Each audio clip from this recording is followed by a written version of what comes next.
নাটকপাড়ায় জনপ্রিয় অভিনেতা মুশফিক ফারহানের সঙ্গে অভিনেত্রী তানজিন তিশার প্রেমের বিষয়টি অনেকটা ওপেন সিক্রেট, যদিও প্রেমের বিষয়টি নিয়ে মুখ খুলতে নারাজ তারা। জুটি বেঁধে অসংখ্য জনপ্রিয় নাটক উপহার দিয়েছেন তিশা ফারহান। গুঞ্জন চাউরাছে অভিনয় করতে গিয়ে একে অপরের প্রেমে মজেন এই দুই তারকা। গোপনেই চলতে থাকে তাদের প্রেমের কাহিনী।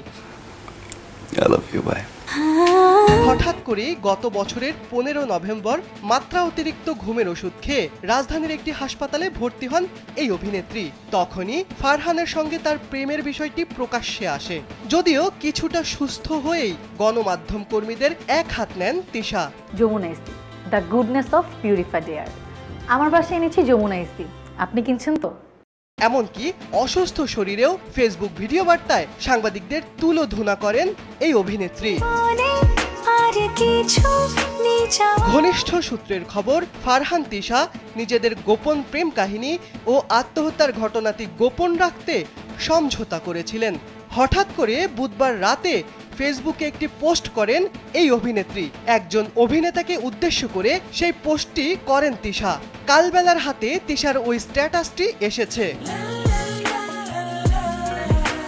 সেই পোস্টে কারোর নাম না থাকলেও সূত্র বলছে অভিনেতা ফারহানকে উদ্দেশ্য করেই এই হুমকিমূলক পোস্টটি করেছেন তিশা। যদিও সেই স্ট্যাটাসটি বেশিক্ষণ টাইমলাইনে রাখেননি এই অভিনেত্রী।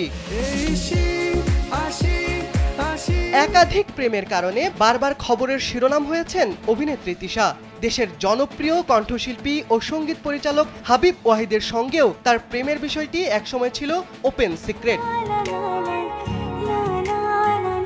অভিনয় অঙ্গনে তিশার আচরণ নিয়ে অভিযোগের শেষ নেই। শিডিউল ফাঁসানো ও অসৎ আচরণের কারণে বেশ কয়েকবার সালিশের মুখোমুখি হয়েছিলেন তিনি। এছাড়া গত বছর মদ পান করে মাতলামের একটি ভিডিও ভাইরাল হয়েছিল এই অভিনেত্রীর, যেখানে তাকে মদ্যপ অবস্থায় লিফটের ভেতর গালাগাল ও মাতলামি করতে দেখা যায়। তবে এসব অভিযোগ প্রকাশ পেলে গণমাধ্যম কর্মীদের দিকেই বারবার আঙুল তুলেছেন তিশা। শিবলি আহমেদ, কালবেলা।